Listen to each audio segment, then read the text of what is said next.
concert movement number 1. Hello. There we go. The basic 1:30 on a glorious ready, go. Friday.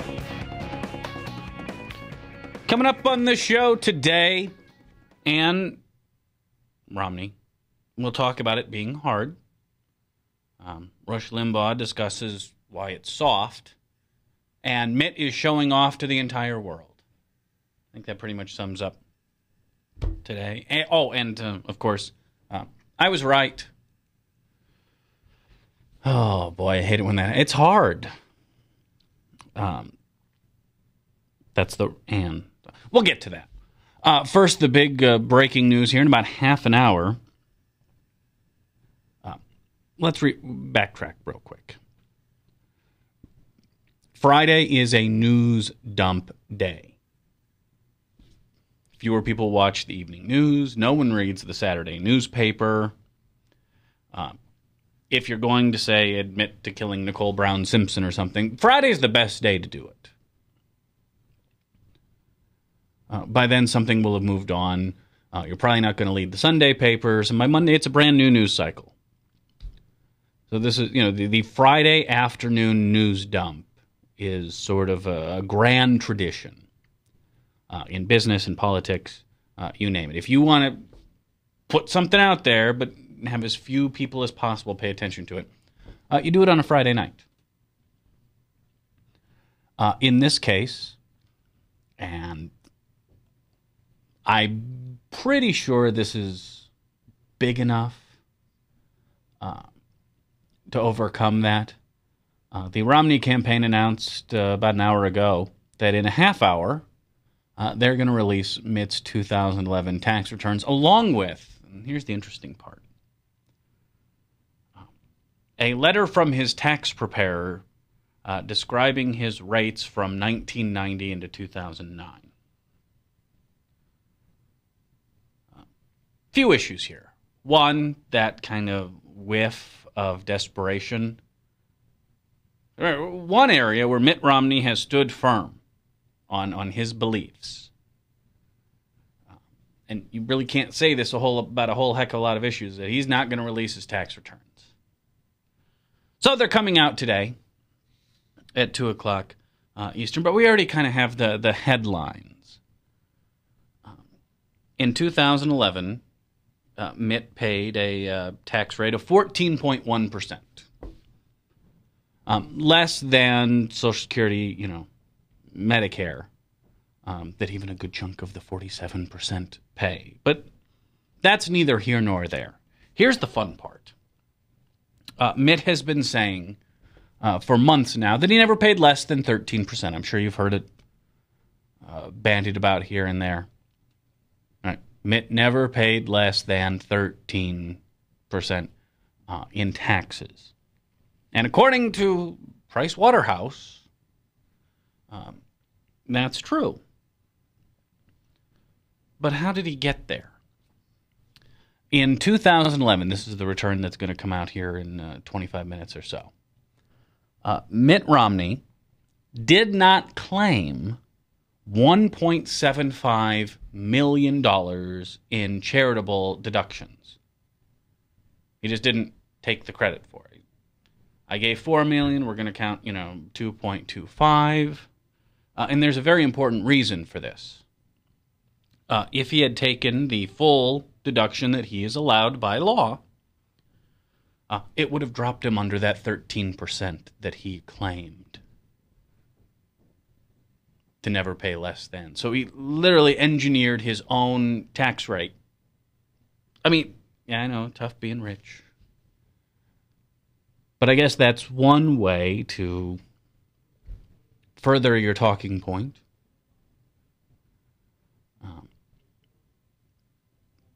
Living in a Google YouTube world, however, one comes across an interview Romney gave in July. That I don't pay, talking about his taxes, I don't pay more than are legally due. If I had paid more than legally, I don't think I'd be qualified to be president. finally an area where Mitt Romney agrees with the majority of the American people. It's taken 6 years of running, 2 separate campaigns, and he has finally found an issue where a majority of Americans agree with him. Congratulations. I mean, it's a first.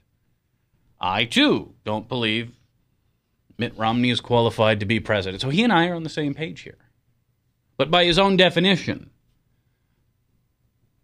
Mitt Romney doesn't deserve it.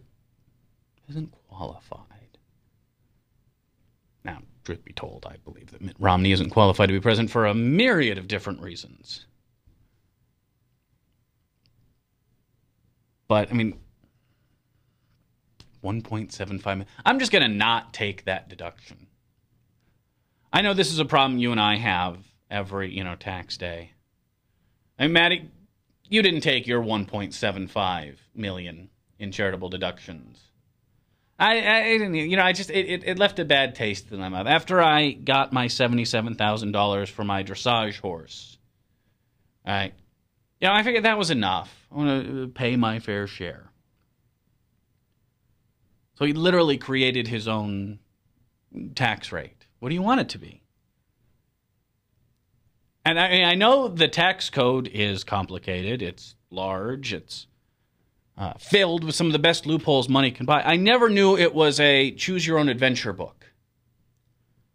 To pay over 13.9%, flip to page 167. Ooh, please. Wait, I'm going to hold my place. Is that going to be the good ending? We all did it. Don't try to deny it. No one ever read those books in good faith. You always held off to going, oh, wait, I accidentally became a really old person. I don't remember the magic words to go back in time. Darn it!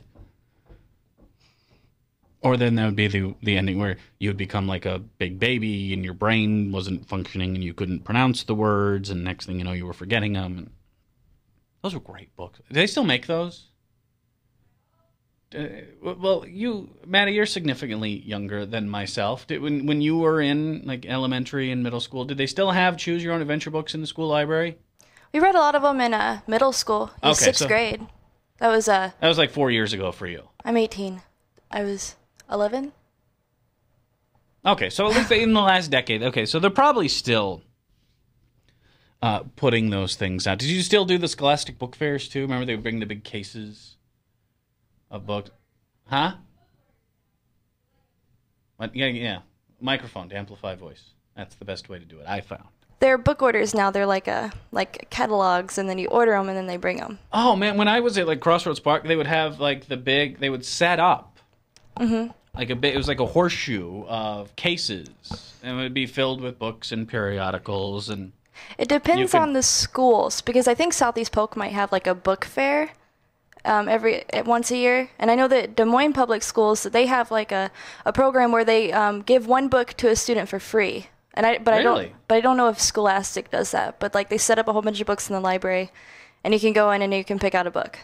I always wonder why they did it in the library. Like if I wanted a book, I'm surrounded by tons of books. Well, depending if you go to like Southeast Polk or East, dozens of books. In West Des Moines, there were thousands. But, why they would hold it there, I don't know, but I guess it was a nice backdrop. Where you could go buy Choose Your Own Adventure books. I didn't realize the tax code was written that same way. Like literally choose your own tax code or choose your own tax rate.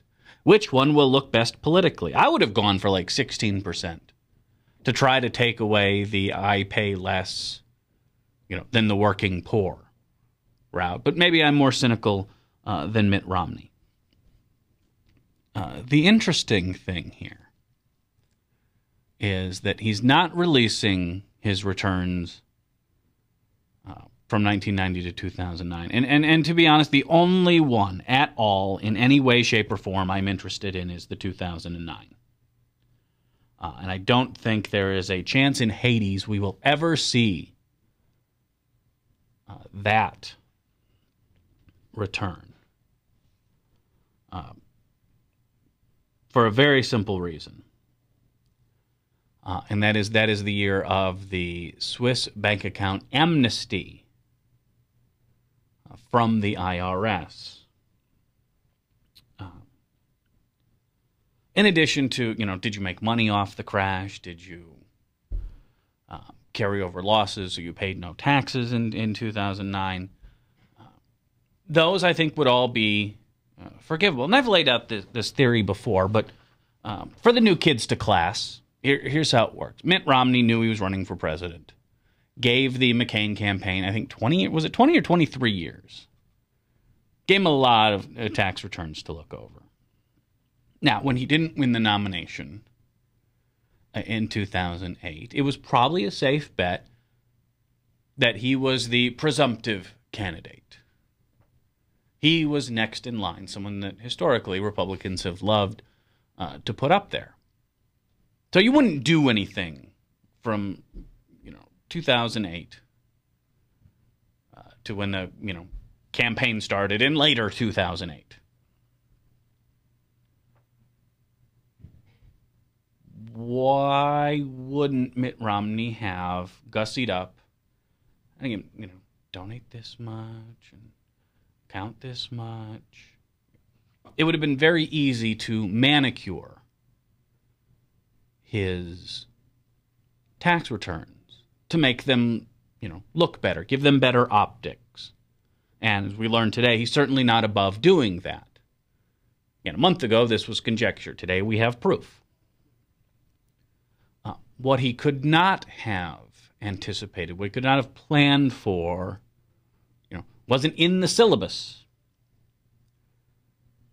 was the fact in 2009, UBS, one of the largest banks in Switzerland, was threatening to, save its own skin, give out a list, give out the names of account holders.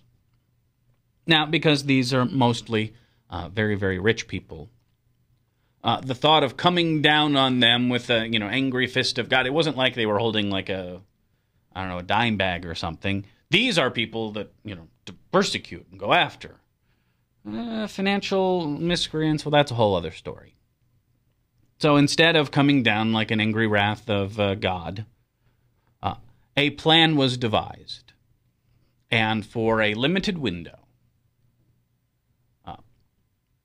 those who had Swiss bank accounts that might have their names released had a one-time shot to sign up for an amnesty program, pay back taxes, pay a small penalty, and there would be no prosecution. The ledger would be clean. At this point, we would remove, or we'd move forward, all happy and together. So this was a one-time amnesty program. Because, again, no one expected Swiss banks any Swiss bank, to break hundreds of years of tradition of secrecy. And, it's cliche. Yeah. But if you wanted to store your Nazi gold, where would you do it? Switzerland. And they would keep it nice and quiet. They're better than Saul Goodman at this sort of stuff. So he couldn't have planned for it. There was no way to know. We know he had Swiss bank accounts. So while he did say he would release the 2011 return, and he's going to, the 2009 one, he knew he was running. He could have gussied up his tax returns to release, 12 years, same as his father. Then this came along, and now he couldn't. And he stood steadfast. Now, in reality today, nothing has changed. Mitt Romney always said he would give his 2010 returns and his 2011 when they were done, which was supposed to be, late September, early October. So that's the strange. The only real new twist to this, one is the lack of charitable claiming, taking a rightful deduction. The newer twist is the letter from the representative from his blind trust. And I'm assuming this is an effort to dissuade those of us who'd really like to see that 2009 return. I don't think it's going to. In fact, I think it's going to raise more questions than it answers. Because again, the 2009 is the key one, especially when McCain campaign officials said that there was nothing disqualifying in his returns, at least to them. Now, they still went ahead and chose Sarah Palin because she probably was a better, this is sad, but she probably was a better candidate and more help for the ticket than Mitt Romney would have been. But he still went through the process. He still gave them the tax returns as part of the vetting. Now, there's probably an argument to be made that the McCain camp, not the best vetters in the history of politics. I'm pretty sure Encyclopedia Brown could have done a better job. Maybe they did hire the Hardy Boys. I don't know.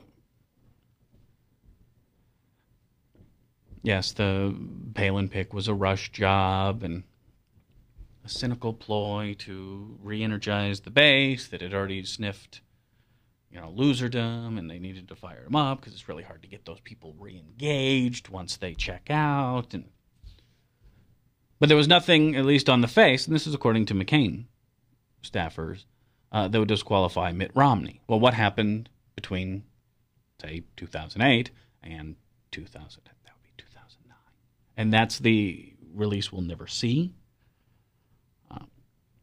Because I'm guessing it would probably be disqualifying even more than what Mitt Romney says is disqualifying, which is paying more than he's legally supposed to, which it turns out he did. Are we following along here? Because this has been kind of a screwy election.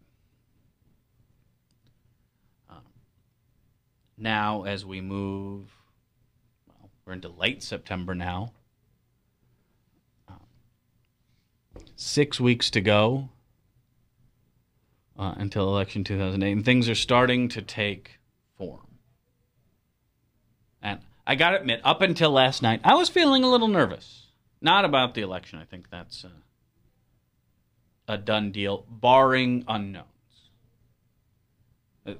To any Democrats out there, understand that Mitt Romney can still win this election. It just won't be based on anything Mitt Romney has to say or do.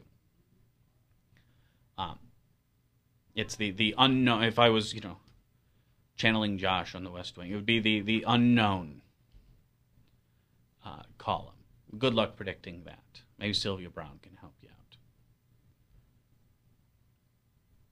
But when I first started here, after my time in exile, wandering the Jutland wastes, not to be traveled lightly, decided to get into the podcasting game. Almost one of the first things, the first thing I said was, "Hi, I'm back," and the second was Iowa will be out of the swing state category. It was really the only thing I was looking forward to, because even back, this summer, I guess late spring, TV was becoming relatively unbearable. And after the television pounding that is the Iowa caucuses, I was looking forward to be able to watch, an episode of Community without having, my brain bleed through all the political commercials. I was kind of looking forward to that. And a funny thing happened. And this is a byproduct of, dying print media, ad dollars being allocated elsewhere, is you've seen big budget cuts. Look at the Register. And, layoffs here. We'll allow our, other people to self-deport. We're going to even move buildings. Now the Register's moving out of their headquarters. With budget slash, you see a lot less polling. When was the last time we had an Iowa poll? That's the Register's famous,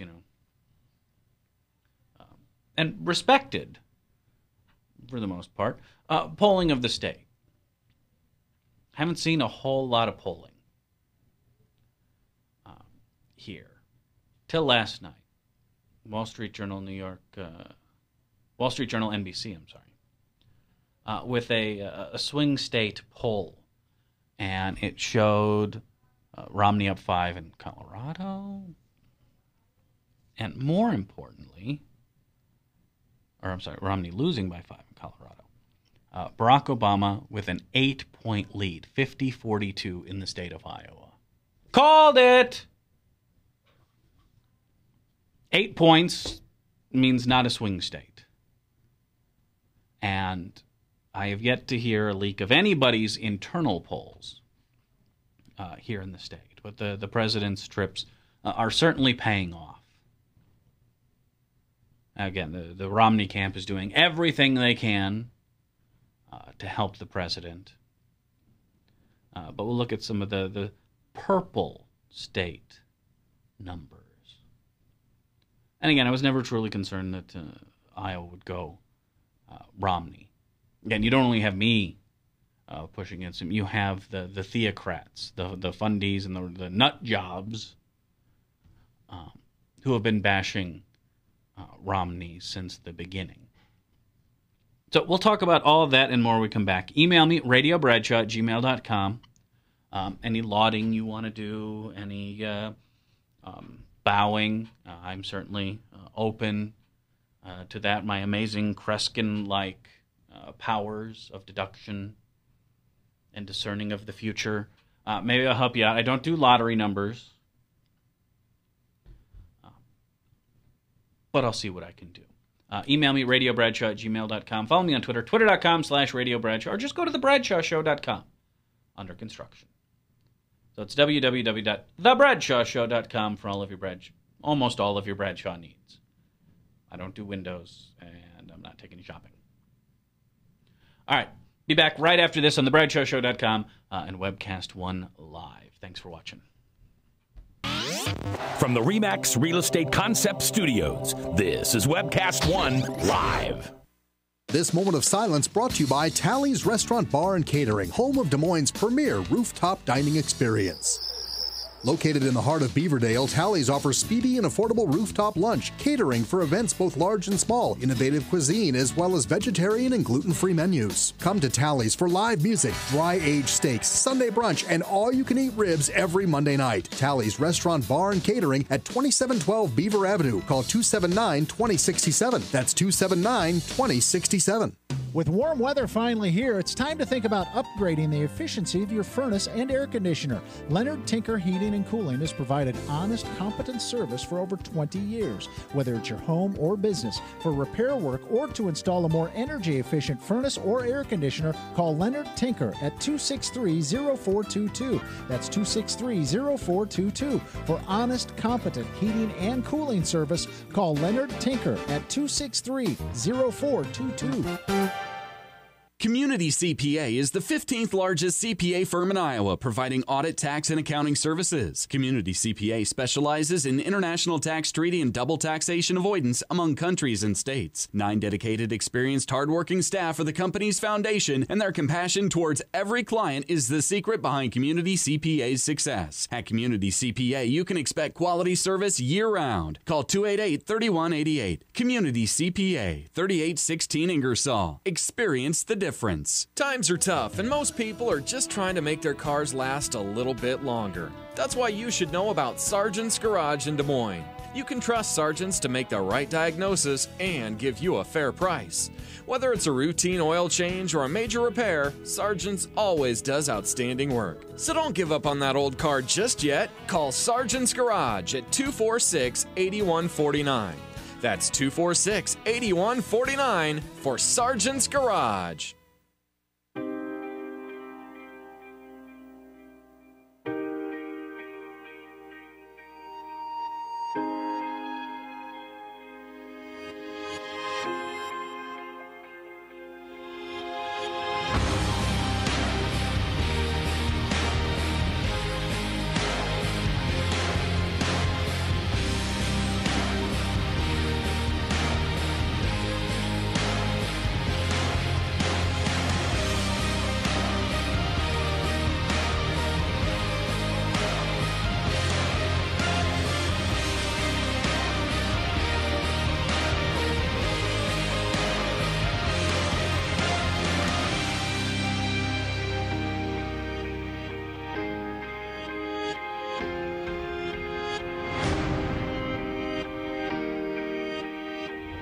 The dawn of a new era begins.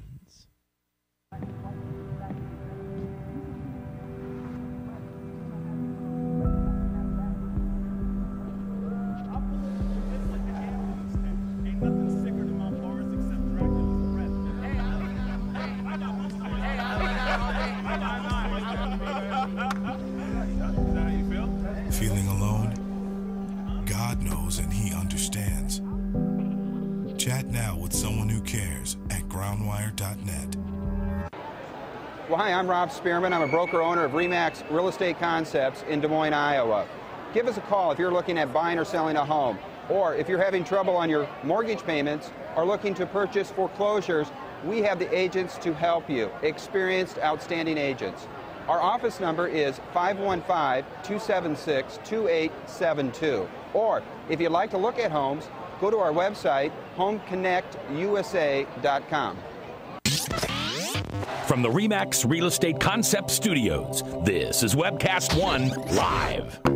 It's time to start. All right, 156. Bradshaw with you here. Beautiful Friday afternoon in the capital city. The basic head bob. It's Friday news dump day. Mitt Romney giving out those 2011 taxes, the choose your own tax rate version.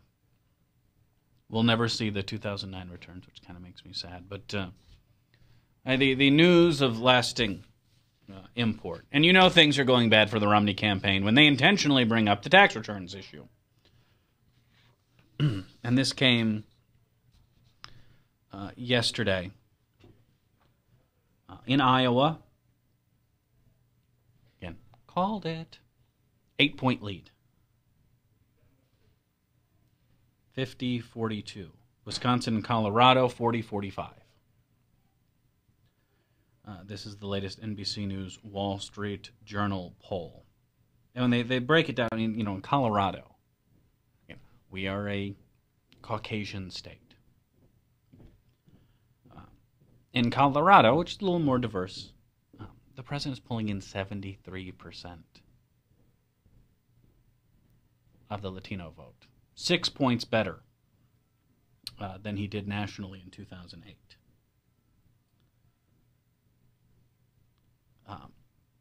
Favorability, 53-42. Edge, Obama in Iowa. And a 4-point lead in handling of the economy.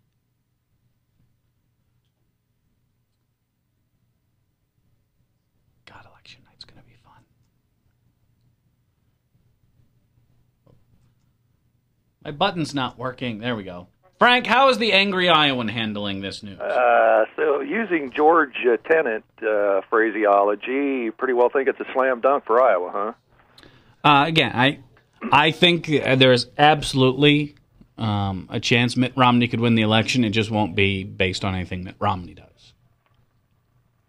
Well, do you think the Iowa voters will take into consideration the fact that Obama has been deliberately fabricating, telling falsehoods, telling untruths, telling fairy tales? You think any of that might affect the election?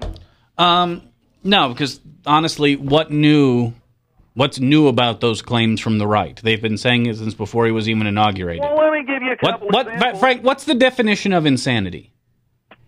Doing the same thing, expecting a different result. So we've seen, and again, whether it's the redistribution letter or that Obama is weak on this and he's appeasing, these are the exact same arguments that they've been making against Obama since, the 2008 general election. Some of the things that come to my mind. All right.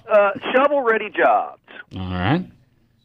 We took about almost $800 billion, almost $1 trillion worth of stimulus money, and we basically paid off the states to prop up the public employees unions when we could have probably took that money and had a WPA too. Well, that's what I would have preferred. You're big on WPA.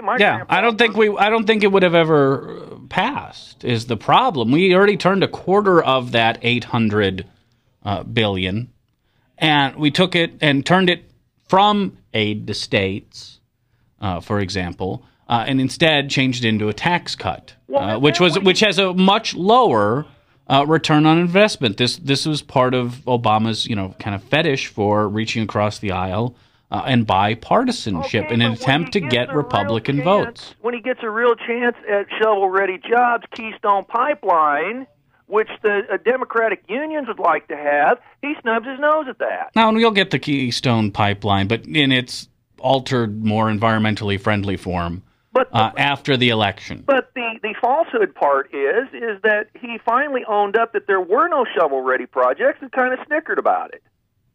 No, I think that was an area that definitely could have been handled better. I would have preferred, again, that sort of money to just be divvied up to states. It's a truism. In spite of what Rand Paul might believe, there are fewer public workers today than there were in 2009 when Obama took office, as we've had a bit of an economic setback in this country. Now to the most... the states have laid off tons of people. This is where aid to states come in. And typically, this was a bipartisan issue because every candidate, whether it's Chuck Grassley's Rainforest or Leonard Boswell's road projects, they all like to come home and talk about what wonderful things they have gotten for their state, because pork is only something that happens in someone else's district. If it happens in your state, in your district, then it's a common sense solution. Well, to the two most recent examples, his recent admission that he cannot change the government within. Now, he stood before the American people, and he lied straight to our faces that there was no red America, there was no blue America, there's only purple America. Now, when he said that, he knew he wasn't going to get in there and change a 50-50 country. Well, now, hold on. You're talking about the president's trip to Univision yesterday. What did the president say? Would you like the quote? Go ahead. I think that I've learned some lessons over the last 4 years. And the most important lesson I've learned is that you can't change Washington from the inside. You can only change it from the outside. That's how I got elected. And that's how the big accomplishments like healthcare got done. Was because we mobilized the American people to speak out. Hold on, do you disagree with that statement? Well, let me. I disagree with your premise. When you that's a quote. It's not a premise. Okay, but when you join Washington as an outsider, how long does it take you to become an insider? Well, usually about 25 minutes. But what was? Do you disagree with the point the president was making? Yeah, it's always easier to see the forest for It's easy. No, when he says that's how I got elected. That's how the big accomplishments like healthcare got done. Was we mobilized the American people to speak out. I don't think that's any different than what he was saying in 2008. Do you disagree? But I still make the point, when you stand before the American people and you tell them that you're going to get in there and you're going to make the blue and the red purple, and you know that's not possible, that is just a pure fabrication. I think the president, to his discredit, kept trying. Well, sure. Long after Republicans made clear. I mean, when Mitch McConnell is standing up before you even take office, saying my number one goal is to make sure Barack Obama's one-term president, you should probably take him at his word. Well, how about did you think Tom Daschle or whoever was the Senate leader at the time was out to make George Bush a two-term president? I think there was a lot more. I mean, obviously not a ton, but there was a lot more bipartisanship. We got a lot more judges confirmed. We got a lot more posts confirmed. There's no possible way for me to prove this other than just... Since when has that stopped Republicans? Well, listen, if 9/11 would have happened 2004, 2 months before the election, as opposed to 9/11 2001, you know as well as I do, John Kerry would have jumped all over that. The only reason they cut George Bush some slack was the fact that he was only 9 months into his first term. I think there was a lot of slack given. Slack that remained until the run-up to the Iraq War. Then, there were a bunch of people like me who were told to sit down, shut up, and wave the flag more. But my third... what a great idea the Iraq War was, how necessary it was, and we know where the weapons of mass destruction were, and those of us who dared to disagree at the time were labeled DFHs, dirty bleeping hippies. My third and last example is Jay Carney. Oh, by the way, can I finish up? Yeah, go ahead. You talked about the president's Univision quote before you change subject. Would you agree with, I don't think you change Washington from the inside. I think you change it from the outside. The premise. Hold on. Do you disagree with that? Do you disagree with that statement? Okay, but because that was Mitt Romney, December 30th, 2007. Okay, I agree with that statement. But how do you stand on both sides of the fence and be an insider and an outsider at the same time? Well, through exactly what the president said. The same thing I tell.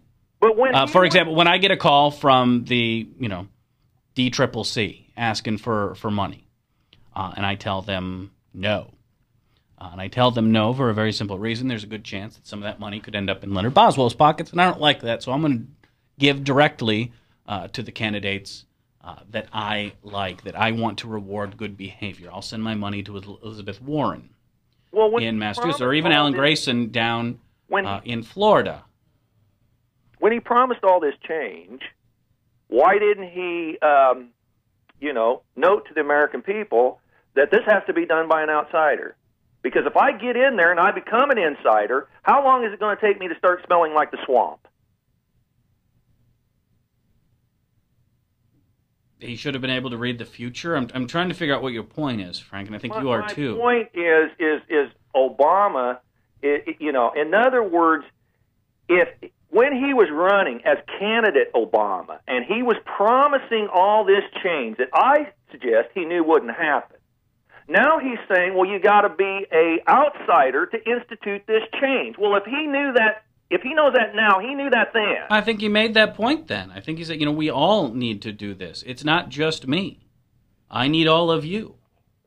Well, he said that in 2008, and I think he reiterated that on Univision the other day. Let me get to my third and final example before I run out of time.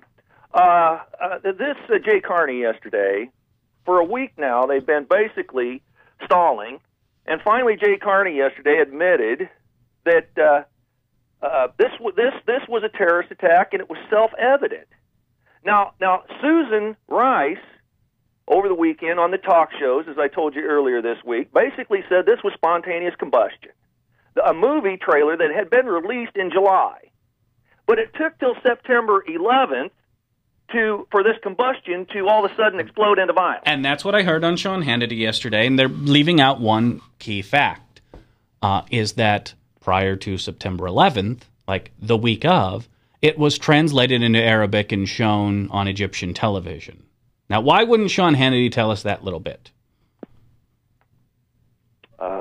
I don't know. When you figure that out, you'll learn a lot about how the right-wing media works. Has been out there. Correct. So how does it all of a sudden combust on September 11th? And nobody. What did we just talk about, Frank? Well, what do you think? Like 20 seconds ago. What do you think this movie on Bin Laden's going to do? If this erupts, if this little trailer erupts this much violence, what's the movie about the killing of Bin Laden by Obama going to erupt? Oh, they're just going to say, pat him on the back and say, hey, great job for killing our fearless leader? From some, yeah. Today, over 10,000 Libyans marched through the streets of Benghazi. Do you know what they were marching for? No, I didn't hear this one. They want the militias and the warlords disarmed. They were chanting, no to militias. Benghazi is in a trap. Where is the army? Where is the police? There is no effective Libyan government. I mean, I think everybody pretty much agrees to that. Yeah, they are, and they have admitted that they are powerless to stop the militias. Well, when you had some Libyan leader on TV basically saying that Obama was telling fairy tales, that they were saying that it was a terrorist attack and a planned terrorist attack. Forget the fact that the movie was or the trailer was released in July. No, I think the protest over the movie, again, you're conveniently ignoring the part where it was translated and shown on local television. Even if you take that out of it. Susan Rice... Well, no, you put that into it. That's the point, is the Hannitys of the world are taking that out of it. Point taken. But I'm still saying Susan Rice got on national TV on all the talk shows and basically said that this movie inspired this violence. And now they're coming along and saying, well, it's self-evident. It's just like the people... Well, stop. Let's break this down. Inspired what violence? The protests outside the Egyptian embassy? Probably fair to say. In Benghazi. Now, Benghazi was a different story, because then we saw armed militants rolling up with RPGs, which typically aren't part of a protest. Well, John Bolton had a good question. We also saw very direct fire on the... diplomatic safe house, mortar fire, which is normally relatively scattered, but they knew where the safe house was. They had coordinates, and they did very... What was this guy doing in Libya anyway? I really, in other words, if you're the point man to fight against the old Libyan government, the remnants of whatever Gaddafi was leading, them elements have still got to be there. What is the point man doing over there? He's got the prime bullseye on his back. Well, he did have 2 Navy SEALs with him, so it wasn't like they just sent him out there with a squirt gun. And those Navy SEALs, by the way, they don't talk about this much. Spent most of their time in Libya, going around destroying man pads. Do you know what those are? No. Those are surface-to-air missiles, and a little dangerous in the hands of angry people. Well, why wasn't the security bumped up? Especially on 9/11. I think that's a fair question. Well, especially after ask this question. They want to jump all over Romney for criticizing the millisecond too soon. Well, I think it's fair to criticize Mitt Romney for literally using a body that hadn't cooled yet to beat. Because again, when Romney made his address, we didn't know about the ambassador or the 2 Navy SEAls. All we knew that was Sean Smith. Or Vile Rat, as most of us knew him, was dead. He died in the consulate attack because it was his job to stick around and make sure the classified stuff was gotten rid of. And before he had even cooled, Mitt Romney was using his dead body to try to beat the president. Well, Romney was taking fire from both sides of the aisle, taking friendly fire from his own people. He scored cheap political points. I don't think he scored cheap political. I think it was an attempt to score cheap political points that backfired. Points. And the Democrats was howling, and they was scoring because they was howling. They didn't like it because he got out in front of the story before Obama. I don't think it was in front of the story. I think it made him look like a buffoon. It made him look like an opportunist prick. Then the Republicans jumped all over him, some Republicans, because of the fact that they've got this idea that you rally around your president, and they were kind of, they're kind of looking forward to them being president or when they're back in office so that when something happens on their watch, they don't have the Democrats sniping at them. Yeah, I think if... But all the Republicans admitted that the content of what he said was all correct. No, I don't think so. I was pretty much universal condemnation. No, the Republicans. That's what I'm agreeing to. Pretty much universal condemnation. They were arguing with the timing. The timing while people still may have been dying. And not even knowing the full story, but literally can't constrain himself from trying to take a shot at the president. And again, I'm so old, I remember when Republicans used to argue that politics ended at the borders, at the ocean. 5 o'clock, Tip O'Neill, and they are... No. 5 o'clock at happy hour. Again, it's not a notion that I necessarily agree with. But again, I'm so old when Republicans believed that and would shout it from the rooftops. And, how dare the Dixie Chicks do something like this? True, serious national security Well, is there a difference issues. Between the Capitol... That's apparently no longer an operative statement. Is there a difference between of the security in Tripoli versus Benghazi? Because I don't know. What I do know is that for 30 years, we didn't have an embassy. This isn't like one of our, fortified Iraq Well, that's more of a military base. That's a palace. Than an embassy. That's a palace. But this isn't even like Egypt, where we have a pretty beefy, security setup. This was ad hoc and kind of put together on the fly. I mean, the consulate was just a house, basically, in Benghazi. There's a safe house inside the embassy. I don't believe there was a safe room there. There was a off-site safe house. And that's what came under mortar fire. As in a, undisclosed location that had been disclosed. Well, I understand that these other things that has happened since the original attack on the ambassador is kind of piling on, and these things are now being jumped on by people who don't like us anyway, and they're using this movie trailer as some example to well, it's the outrage class. You should go back, and I think it was Wednesday's Daily Show had Salman Rushdie on, and he knows a little something about fatwas.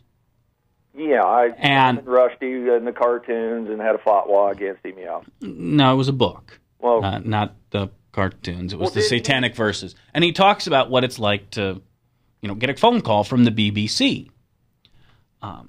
So he spent a little time looking in to this sort of stuff. It's not every day the Ayatollah Khomeini says you must die. And looking over your shoulder. And one of the things he talked about is this outrage machine. Not dissimilar to the one we have in the United States. You have obviously been affected greatly by this. You're already parroting the right-wing talking points from an Obama event that happened yesterday and leaving out maybe the key context.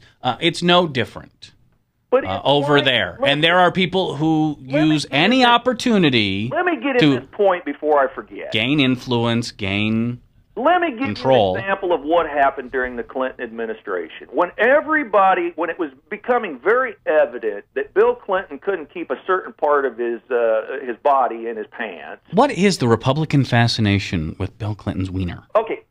Seriously. Okay. It's been 20 years and you're still bringing it up. Listen, that's not the point.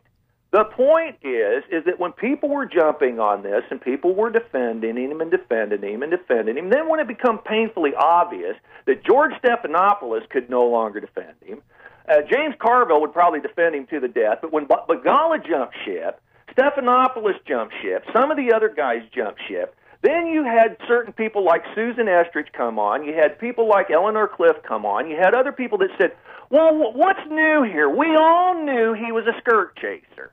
Oh, really? We didn't know. You was all defending him, when Jennifer Flowers come out in the 92 campaign. If you knew it then, why didn't you report on it then? But see, they didn't talk about Jennifer Flowers. They didn't talk about the Vince Foster murder conspiracy theories or the Ron Brown murder conspiracy theories. The problem came out of the right-wing swamp that literally would just throw everything.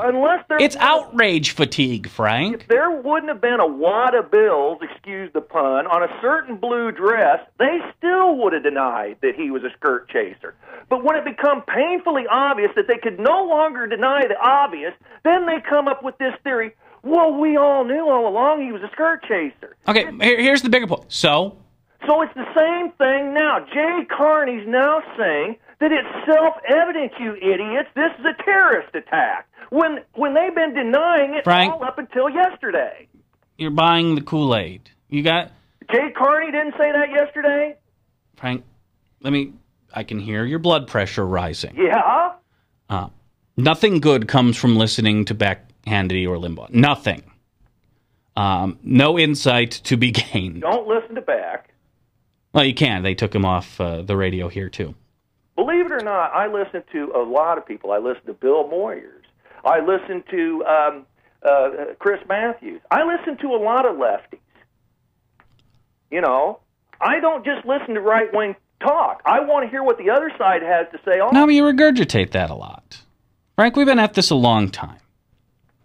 Yeah. And kind of the out of context and Literally the exact same verbiage I heard yesterday on the Hannity show and that sort of stuff. And it's not doing you any favors. That's all I'm saying. And you might say that, but I hear you repeat, I can listen to your show, and I can turn on Hardball at 4 o'clock or 6 o'clock, whichever is more convenient, and I can almost hear word for word what you talk about on your show. So are you saying that Chris Matthews is ripping me off? Huh? I don't think so.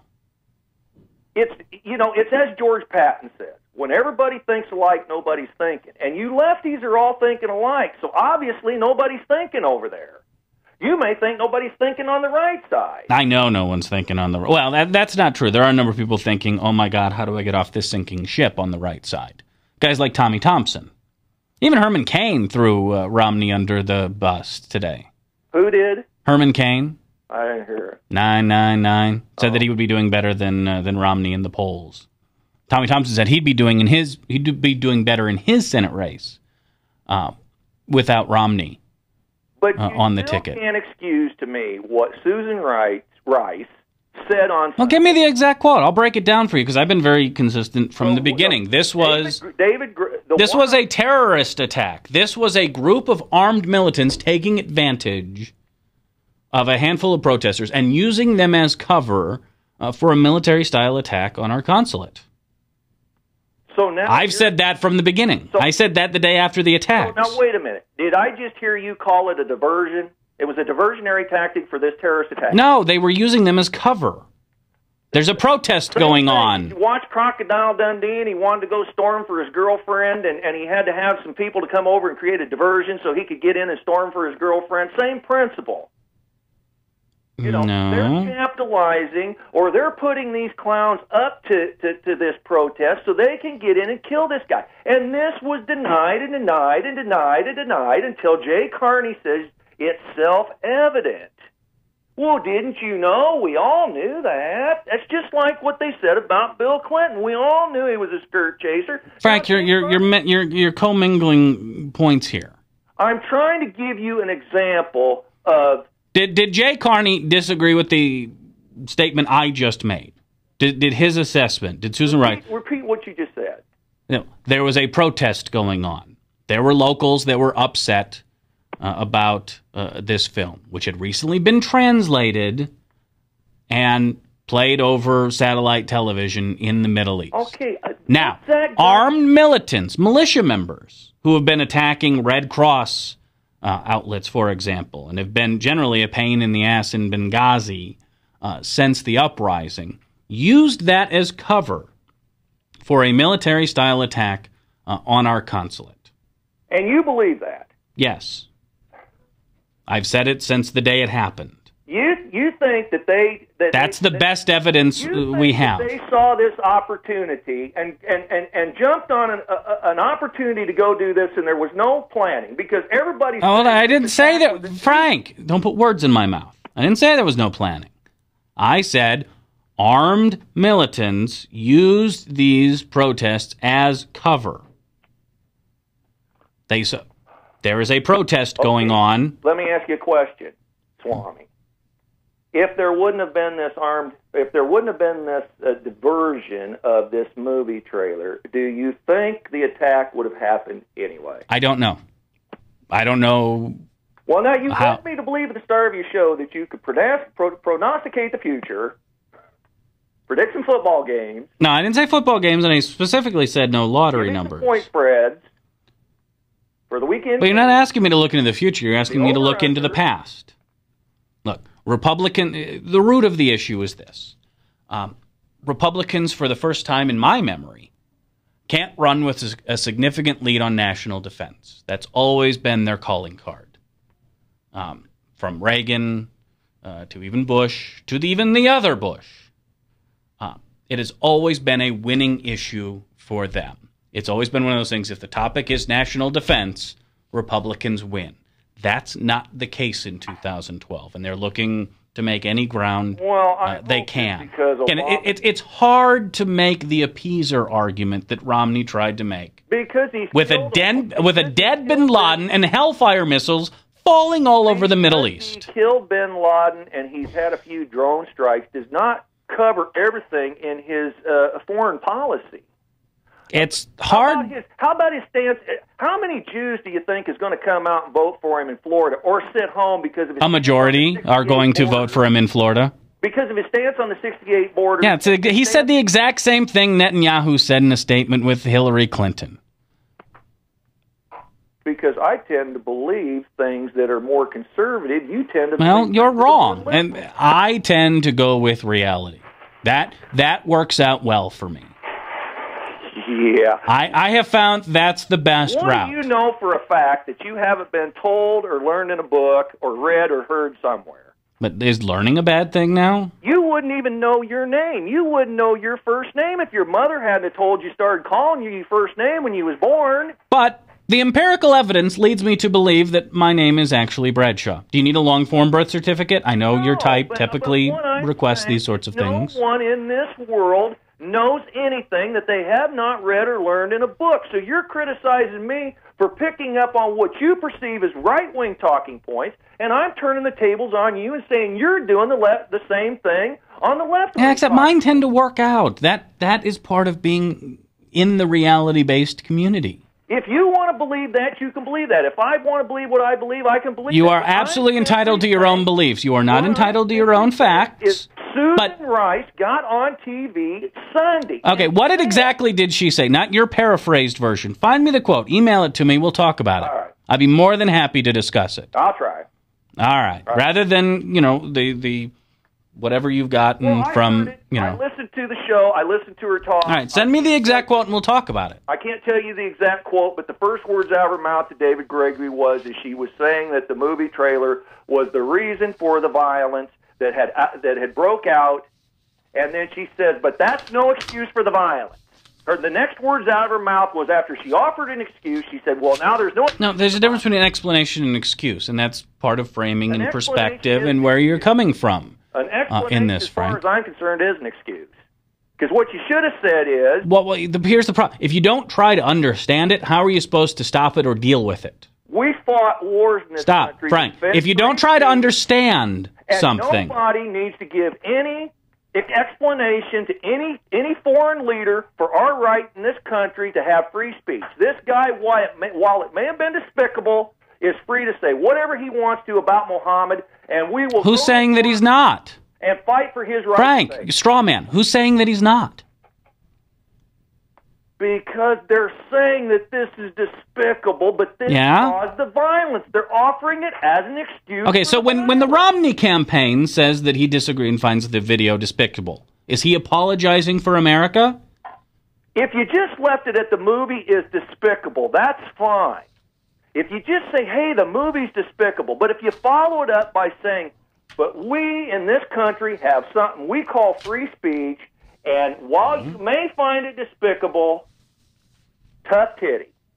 Well, that's not how the First Amendment works, Frank. Oh, guess what? really? The First Amendment allows me to say the makers of this video weren't just apparently violating parole, but also lying to the actors and trying to incite religious fervor. What courts are for. If they was fraudulently encouraged to appear in a movie that they didn't get paid for, or it was misrepresented, that's what the court. Well, and by the way, they are suing. But when authorities went to go pick up this, AKA Sam Basile character, right wingers called it brown shirts attacking free speech and called for Obama to resign. And what about the fact that they was trying to get Google to pull this down into censor speech?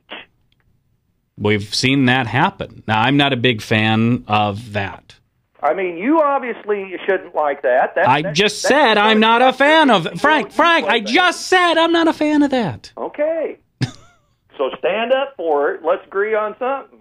But again, free speech, and I see this misinterpreted on the right all the time, whether it's Dr. Laura saying that she was leaving her radio show because her free speech was under attack. Short of yelling fire in a movie theater, there's pretty much everything else is free speech. You could make the argument. What if you yell fire in an empty movie theater? You could make the argument, and I don't know if it's necessarily one that I would buy, that yelling Muhammad in an intentionally, again, misled video. Go watch the trailer. Go to YouTube and see how all of the inflammatory was dubbed in later. The initial reports that it was financed with $5 million from 100, Israeli Jews, and it was produced by an Israeli Jew. Might sound a bit like enticement. We do have a fighting words statute. We're baiting them to not we, this guy. Oh, you think he was baiting? You think he That's my guess. Again, this is the same thing I said the day of. You think he's trying to bait them into attacking us to get America to attack them? I think he's trying to poke them with a short stick to see what would happen, yes. Well, what happens? Does Bill Maher routinely poke Christians with a short stick? Mm-hmm. So what's the difference? Does he routinely poke Sarah Palin with a short stick? I don't think Palin is a religion, but we'll go with it. Yes, because what does Bill Maher know the response will be? At most, a strongly worded letter, and occasionally you lose your ABC TV show. Do you think that the folks who put together this movie did not know what reaction it would get? And perhaps it was designed to specifically get that reaction. Well, sure. Okay, so we're on the same page here. You don't think that when they prod Christians that they know they're going to get some response? Sure. But they know what that response will be. But how about if we had a policy in this country, a swift policy, that we will hunt you down to the gates of hell, as John McCain famously said. If you attack one of our American citizens that's flying under an American flag in a foreign country, we're going to send you packing to Allah. How about you don't think we do? Policy? Well, so far, who's been killed? Unless you know some Navy SEALs has killed some people that I'm not aware of. Who's been held responsible for this? No, but I think we've picked up at least 4 in Libya and a couple more in Egypt, and yes, events are ongoing. Ralph Peters got on TV and identified these people as the Salafists. Salafists, yeah. Salafists. Okay? There's some radical came out of the Al-Qaeda movement or something, but they're the most. It's actually radical. a different group. It's a local militia that, by the way, the Libyan government in whatever state that it's in has already said will be disarmed by force if necessary. We've already sent drones in. We've already sent fast teams in. Has a missile been dropped in anybody's back pocket? Not yet, because these people don't live in Taliban camps in the middle of nowhere. They live in Benghazi. Are you saying, Frank, that we should start dropping bombs on Benghazi today? As soon as Obama drops some missiles on where they know they're at, I'll pat him on the back. Well, I think you're going to be sadly, mistaken and disappointed unless you want us to start dropping bombs on the city that is today holding a protest on our behalf. Maybe you have that sort of bloodlust. I don't. People are pro-United States. I'm not suggesting we go over and bomb Libya back to the Stone Age. All right, so when these people live, say, in apartment buildings in Benghazi, do we drop a bomb or a missile on them? Or should we round them up? Would you rather take them dead or alive? Well, hey, I'll take them alive if you can possibly. Well, and that's what we're doing. That is currently ongoing, Frank. You're getting what you want. As long as they don't try to try them in the courts of America, I'm fine. I'd love to see them tried in the courts of America. I would love to see that sort of display. We did it with the first round of World Trade Center bombers. Remember 1993? Sure. Yeah, those guys are currently hanging out in Supermax. If you want to go talk to them, I'm sure they'd love a visitor. But I don't get a lot of human contact out there in Colorado. No, I don't want to visit the Supermax in Colorado. I don't know. It's a pretty depressing place. It's mighty depressing. Not too many windows and locked down 20. No, it's an intentionally very oppressive joint for the worst of the worst. I've watched the MSNBC prison marathon plenty of times. Oh God, Frank, you and my girlfriend have the same taste in television. Well, what else you going to watch? That's where we're going to stop this week. Okay. Now I need a drink. All right. All right, that's on. Thank you. Finally, that button's working. All right. Go to thebradshawshow.com. Email me, radiobradshaw@gmail.com, or just follow me on Twitter. I got to get out of here because I'm late. Thanks for coming along. I didn't even get to the Rush Limbaugh wee-wee. I'll tweet it because it's too good not to bring up. I'll be back on Monday. Until then, live long and prosper. And yes, this is going to be a fun weekend. Thanks for watching The Bradshaw Show at thebradshawshow.com on Webcast 1 Live. See you on Monday.